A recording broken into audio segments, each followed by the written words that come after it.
Assalamualaikum warahmatullahi wabarakatuh. Shalom, Om Swastiastu, Namo Buddhaya, salam kebajikan untuk teman-teman kita semua dan selamat malam untuk Bu Budiarsi. Di sini di malam ini saya ingin mempresentasikan mengenai materi yang pernah dibawa oleh Budiarsi, yaitu hukum dan perubahan sosial. Di sini saya akan mempresentasikan gimana caranya hukum itu dapat mempengaruhi perubahan sosial. Jadi penemuan hukum dalam masyarakat itu terbagi dalam 4 versi. Ada 6 versi dari penemu yang dikutip oleh Ibu Budiarsi, yaitu yang pertama adalah B. Malinowski yang menjelaskan soal hukum adalah aturan yang menimbulkan hak dan kewajiban, mempunyai sanksi yang positif dan negatif berdasarkan kejiwaan dan adanya mekanisme kekuatan mengikat yang diperkuat dengan upacara. Sedangkan untuk pendapat Cardozo, jika komponen hukum adalah normatif teratur pengadilan pemaksaan sebagaimana dalam hukum barat, maka pada masyarakat sederhana tidak akan ada hukum. Dan di teorinya Redfield itu dijelaskan dalam masyarakat sederhana hukum berupa aturan yang ditaati dengan kesadaran yang pribadi. Nah, dari beberapa pendapat tokoh-tokoh sumber hukum dan masyarakat ini dijelaskan bahwa teori evolusi masyarakat dalam tokoh ini dijelaskan dalam tipe solidaritas mekanis, yaitu masyarakat homogen itu tidak ada spesialisasi pekerjaan. Homogenitas itu moral dan sosial berupa keadilan kolektif, kekerabatan, dan lokalisme sakral. Sedangkan berubah menjadi tipe solidaritas organis, yaitu masyarakat heterogen itu division of labor personal, kesamaan hak dan kewajiban, regulasi koperasi, dan responsif otonomi berserikat. Sehingga hukum represif itu menjadi hukum restriktif itu berarti ya teman-teman. Nah, untuk dialekta hukum dalam masyarakat yang dikutip oleh Peter L. Berger, beliau mengatakan sebelum individu ada, masyarakat dulu lebih ada. Jadi ketika individu ada, lalu masyarakat ada, apabila individu tiada, maka masyarakat juga tiada. Hukum dalam budaya, unsur budaya menurut Kotejiningrat yaitu ada 7. Yang pertama soal bahasa, lalu yang kedua ada sistem pengetahuan, ada organisasi sosial, ada sistem peralatan hidup dan teknologi, sistem mata pencarian, sistem religi, dan juga sistem kesenian. Lalu struktur sosial dalam hukum, paham strukturalisme dan fungsional. Struktur merujuk pada rancangan bangunan organisasi kehidupan manusia. Struktur juga merupakan manifesti. Stratifikasi yaitu suatu proses pelapisan spasial dalam masyarakat yang membawa konsekuensi berupa diversifikasi peran sosial di masyarakat. Struktur itu tidak dapat terletakkan dan pasti ada di masyarakat. Jadi struktur fungsional dari hukum dan masyarakat ini sudah pasti melekat pada masyarakat itu sendiri ya teman-teman. Lalu dijelaskan oleh teorinya Talcott Parsons, sistem sosial itu merupakan sinergi antar berbagai subsistem sosial yang paling mengalami ketergantungan dan keterkaitan. Jadi adanya hubungan yang saling keterkaitan tadi itu, interaksi dan saling ketergantungan, hukum dan politik saling dominan untuk menjadi yang paling unggul atau premier lah dalam konfigurasinya. Lalu dalam hukum sistem sosial seharusnya hukum menjadi subsistem yang menentukan salah satu sistem yang dominan akan diikuti oleh sistem yang lainnya. Jadi kalau ada sistem yang lebih dominan di masyarakat sekitar, maka sistem yang tidak dominan akan mengikuti arah yang mayoritas tadi. Lalu hukum dan norma sosialnya sendiri social control itu bertujuan untuk semua orang itu berperilaku sesuai harapan yang menimbulkan konformitas sosial, yaitu pola perilaku yang sesuai dengan norma sehingga tercapai tujuan yang diperlukan atau kaidah sosial. Jadi kita juga sering mengetahui soal ketika kita datang ke suatu daerah, lantas ada norma-norma yang harus ditaati, tradisi yang harus dihormati juga, dan budaya juga yang harus dilestarikan di daerah sekitar tersebut. Kita tidak boleh sama sekali untuk melanggar ataupun tidak menghormati budaya, tradisi, dan kepercayaan di daerah tersebut.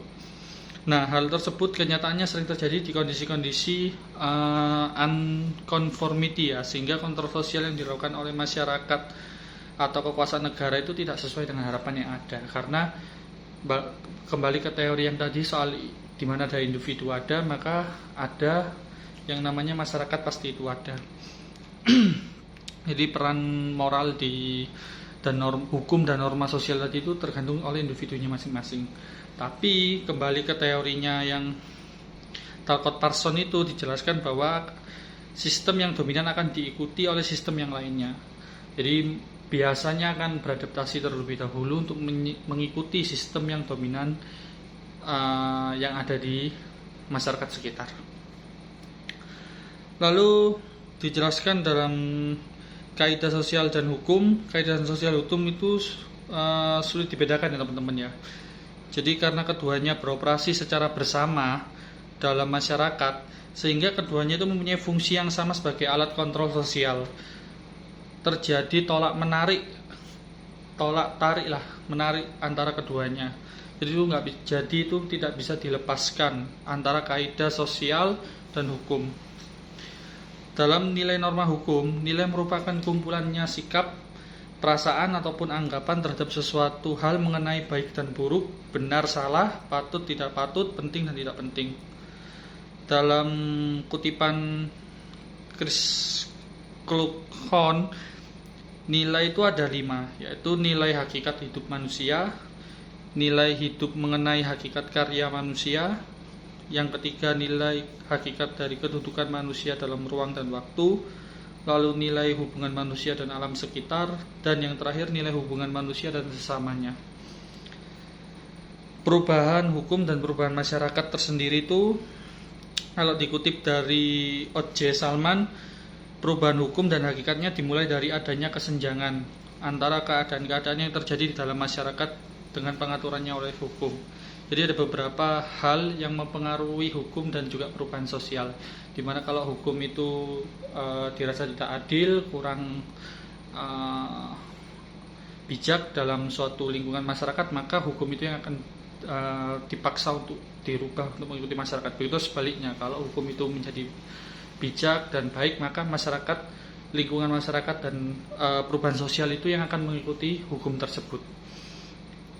Lalu dikutip oleh Satjipto Raharjo, perubahan hukum merupakan satu hal yang sangat penting, antara lain karena hukum pada saat sekarang ini umumnya memakai bentuk tertulis. Jadi kita juga sudah tahu bahwa hukum itu dalam bentuk tertulis, seperti ada Undang-Undang 1945, pedoman dasar kita sebagai warga negara Indonesia, lalu ada Undang-Undang Perpu dan sebagainya.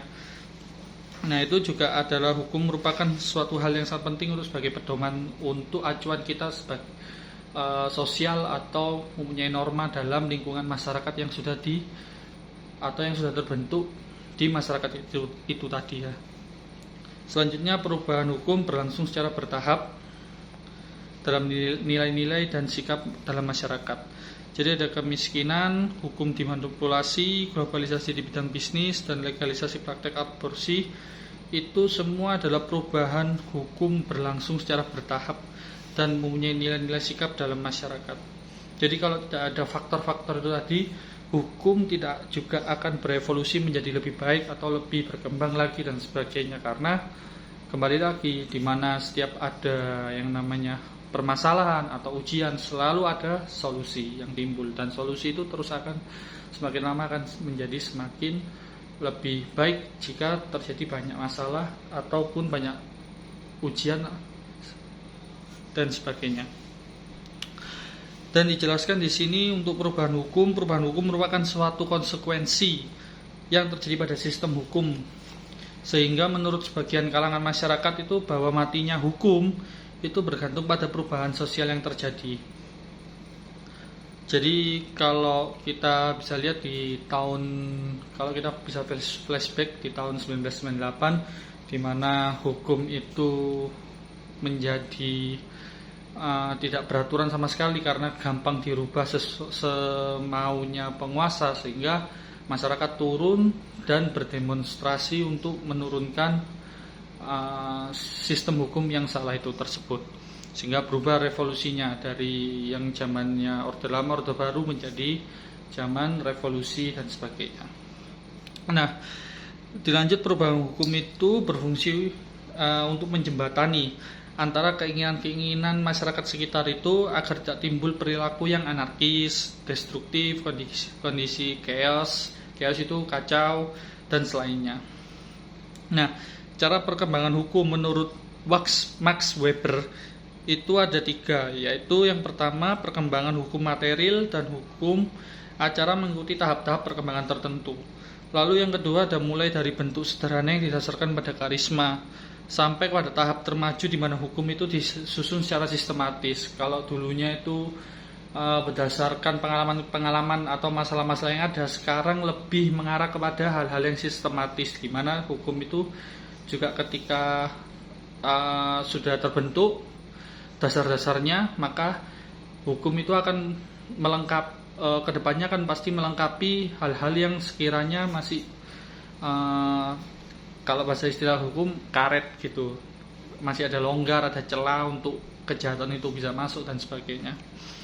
Nah, tahap-tahap perkembangan hukum yang lebih banyak pada bentuk-bentuk hukum itu yang diceritakan akan menonjolkan kekuatan sosial yang mana berpengaruh kepada pembentukan hukum pada tahap-tahap yang bersangkutan. Jadi semua itu pasti ada tahap-tahap dan proses yang bersangkutan tadi. Nah, untuk bentuk hukum modern sendiri, ini sebagai penutup, bentuk-bentuk formal dengan prosedur-prosedur birokrasi itu dalam penyelenggaraan hukum, materi hukum dirumuskan secara terukur dan formal. Hal itu dapat menciptakan pula konsep-konsep baru serta konstruksi khusus. Juga tidak setiap orang menjadi operator hukum, melainkan mereka yang memiliki kualifikasi tertentu atau khusus dapat menjalani inisial formal tertentu. Contoh, hakim harus berijazah sarjana hukum, advokat harus mempunyai lisensi kerja, dan seterusnya.